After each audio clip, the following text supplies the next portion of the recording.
Halo semua, perkenalkan nama saya Maria Angelivia, NPM 20092000006, Prodi Pendidikan Bahasa dan Sastra Indonesia. Baiklah, video kali ini saya akan menjelaskan tentang hakikat model pembelajaran. Hakikat model pembelajaran. Pembelajaran adalah suatu sistem atau proses membelajarkan subjek didik pembelajar yang direncanakan atau didesain, dilaksanakan dan dievaluasi secara sistematis agar subjek didik pembelajar dapat mencapai tujuan-tujuan pembelajaran secara efektif dan efisien. Pembelajaran sebagai sistem. Pembelajaran terdiri dari sejumlah komponen yang terorganisir antara lain tujuan pembelajaran, materi pembelajaran, strategi dan metode pembelajaran, media pembelajaran atau alat peraga, perorganisasian kelas, evaluasi pembelajaran, dan tindak lanjut pembelajaran atau remedial dan pengayaan. Pembelajaran sebagai proses.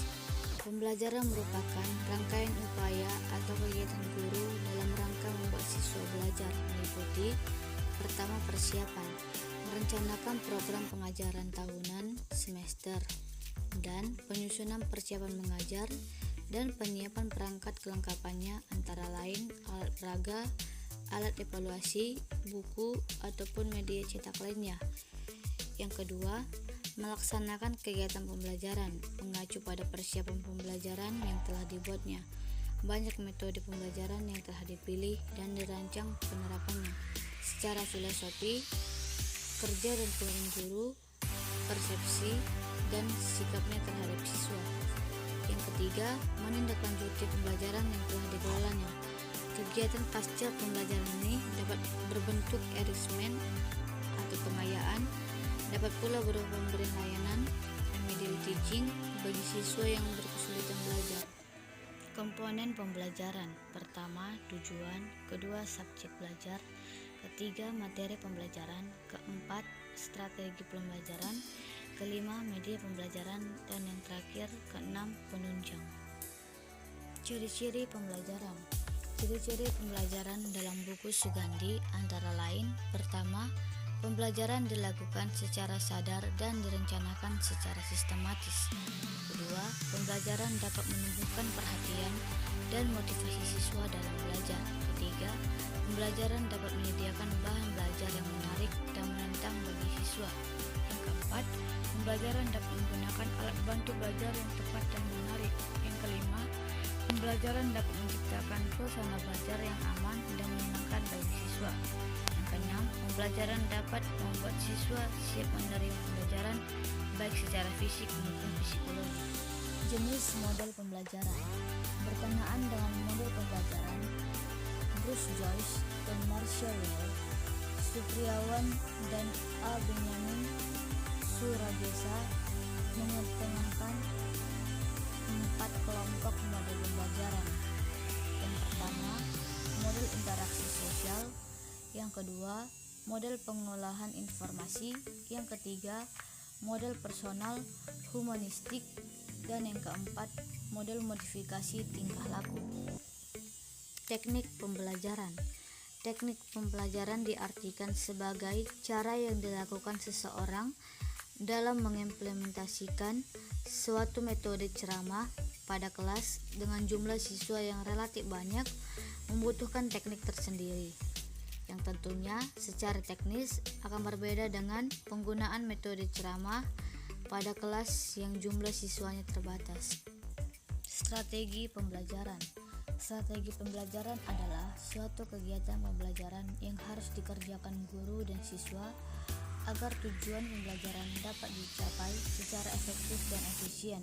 Selanjutnya, dalam mengutip pemikiran J.R. David Minasanjaya menyebutkan bahwa dalam strategi pembelajaran terkandung bahwa strategi pada dasarnya masih bersifat konseptual tentang keputusan-keputusan yang akan diambil dalam suatu pelaksanaan pembelajaran. Definisi model pembelajaran kooperatif tipe Jigsaw.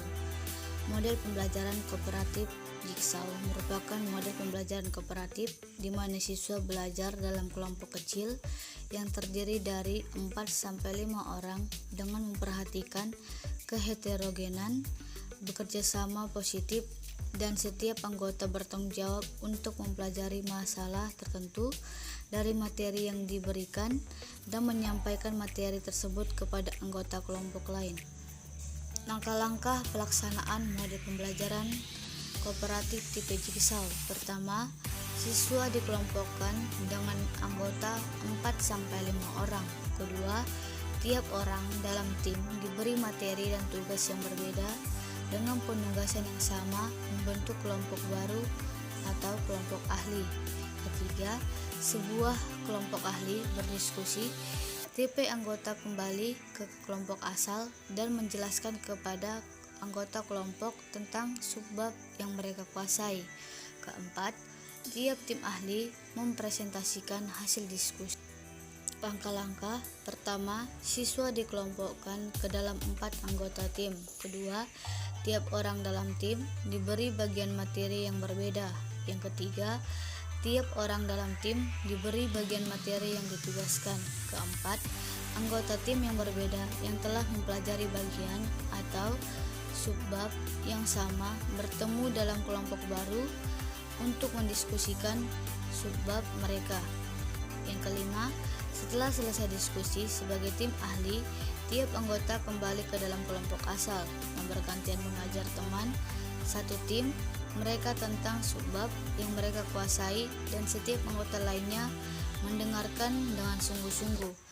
Yang keenam, tiap tim ahli mempresentasikan hasil diskusi. Yang ketujuh, guru memberi evaluasi. Yang kedelapan, penutup. 3. Kelebihan model pembelajaran kooperatif tipe Jigsaw. Pertama, meningkatkan rasa tanggung jawab siswa terhadap pembelajarannya sendiri dan juga pembelajaran orang lain. Kedua, siswa tidak hanya mempelajari materi yang diberikan, tetapi mereka juga harus siap memberikan dan mengajarkan materi tersebut pada anggota kelompoknya yang lain, sehingga pengetahuannya jadi bertambah. Ketiga, meningkatkan bekerja sama secara kooperatif untuk mempelajari materi yang ditugaskan. Kelemahan model pembelajaran kooperatif tipe Jigsaw. Pertama, jika guru tidak meningkatkan agar siswa selalu menggunakan keterampilan-keterampilan kooperatif dalam kelompok masing-masing, maka dikhawatirkan kelompok pelaksanaan diskusi. Kedua, jika jumlah anggota kelompok kurang akan menimbulkan masalah. Ketiga, membutuhkan waktu yang lebih lama apabila penataan ruang belum terkondisi dengan baik untuk merubah posisi yang dapat menimbulkan keadaan. Demikianlah hasil materi yang saya sampaikan. Sekian dan terima kasih.